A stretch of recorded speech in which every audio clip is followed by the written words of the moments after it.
Hey guys, welcome back. And I swear, one of these days we're going to be done talking about Rachel Zegler. I swear. It'll happen. But right now, it just seems to be the story that just won't stop. And so, I just kind of want to take a look real quick at how the Daily Beast and all the other left-wing journos are kind of covering this, because everyone's trying to sell it as some sort of like conservative right-wing freak out that's just completely unwarranted, and it's all just racism being directed at her because she's slightly tan and everything else. So, from the Daily Beast here, from Fletcher Peters, their entertainment reporter, the article says that the star of Disney's already controversial Snow White remake has been the target of non-stop ridiculous ire since she signed on, and now it's hit a fever pitch. So I'm not going to go through the whole article, or at least I'm not going to read it out loud. You can go find it and read it if you want to. But they basically excuse everything as, well, they cast a brown girl to be a traditionally white character, and everyone's been freaking out about it, right? And they kind of neglect to mention how she has reacted to fans, how she has criticized the film.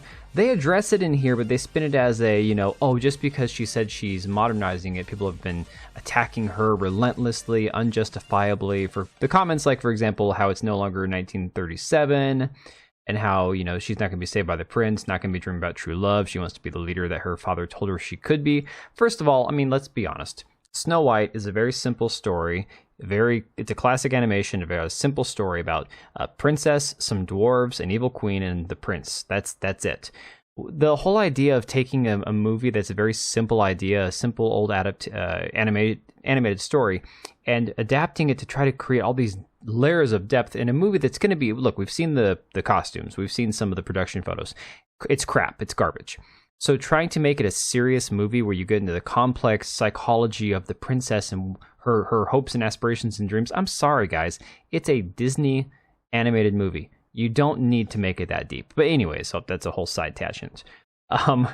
So she said she was scared of the original version. We all know this kind of stuff. And the article kind of goes over that TikTok is destroying her for being smug, and how people are raking her over the coals for hating Snow White. If you hate Snow White, why are you even in it? And so they kind of like slough it off by saying this is not the first time the actress has sparked an online debate over something she said. Zegler also received criticism earlier this year for statements she made about Shazam! Fury of the Gods. Apparently, when they asked her about the movie, she said, "I just needed a job." And, she went on to say, hey, our film is actually really good. She later tweeted on to try to kind of like shut down the criticism. Long story short, she just doesn't know when to stop, okay? So now that basically there's not a whole lot going on because the actors' strike is still going on and there's not really a whole lot for anybody to do or say, all this old information is kind of floating out there, right? It's all flooding back up. And they never address the actual reason that people don't like her. So, for example, these tweets from 2020 where she called Kyle Rittenhouse a 17-year-old murderer, racist, and white supremacist. She also said that it's a kind reminder that this is the kind of person who aspired to be a cop, so abolish the police because, oh my God. The brilliant mind of a 19-year-old, okay? Also calling Donald Trump a white supremacist, and of course there with her pronouns in her bio. And this is the very important part, the pronouns here. Calling people racist on Twitter, just lashing out to recognize that the person in office right now is a white supremacist and racist. So on and so on. Completely unhinged. So now we have Gina Carano, the woman that was canceled for simply not bending the knee to the woke crowd, calling out Rachel Zegler's hypocrisy and actually getting blocked by Rachel Zegler on Twitter when she called her out.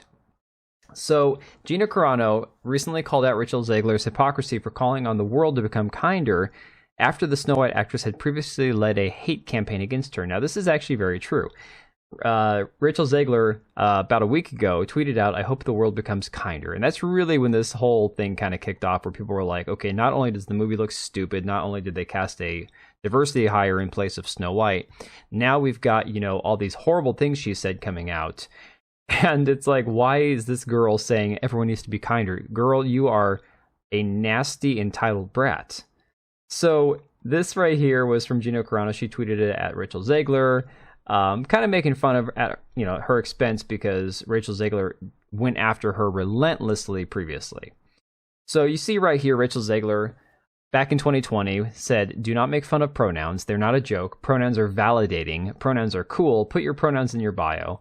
I wear my pronouns on a button sometimes. It's a good thing. Bye." And then she ended it by saying, "It's a fun time to remind you all to love Pedro Pascal." Interesting that she singled out Pedro Pascal and not Gina Carano, because of the fact that Gina Carano was basically on the shit list. She was the one that was, not in the good graces of the alphabet community. Zegler's comments came the same day that Carano explained that the woke world was mad at her because I won't put pronouns in my bio to show my support for trans lives. After months of harassing me in every way, I decided to put 3 very controversial words in my bio, beep, bop, boop. And that's really what did it. And so, Carano concluded, "I'm not against trans lives all. They just need to find less abusive representation." And that really is what did it. So after Carano called out Rachel Zegler, she blocked her on Twitter. It cracks me up that she wants to yap her mouth like a little chihuahua, like just the little dog barking at the big dog. And it's like the minute she starts getting called out on her hypocrisy, all I see on Twitter now are people going, "Oh, she's just 22, she's just a kid." I'm like, no. Young, stupid, immature, yes. Kid, not legally, not technically. And she's been acting this way for years, and it's not getting any better. But yeah, I just find this funny that Gina Carano, good for her that she's still sticking up for herself. I know she's not in Hollywood anymore. It's not the glamorous life that, she used to have. But to be honest, I think that is a blessing in disguise. I mean, look, these people, it's all a disgusting cesspool over in Hollywood anyways. So the less people that are, participating in that, the better. Either way, let me know what you guys think down below. And thanks for watching. We'll see you on the next one.